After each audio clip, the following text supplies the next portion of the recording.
Hello everybody. In this video I will try to explain you about border frames. Okay, this is 70mm frame profile, like L shape, and as you see there is reinforcement bar in it, and this is L shape border profile.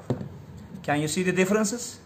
So if you need any project that you need some wall cover inside, if you want to see some cover, you can use the border profiles. These is the main differences.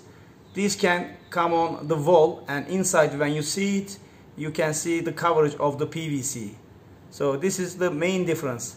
L shape, but additional plastic parts. This is the border. So if you need border profiles, you should be careful that when you are asking your profile from your supplier, I need border profile, not just frame profile, frame border profile. Thank you.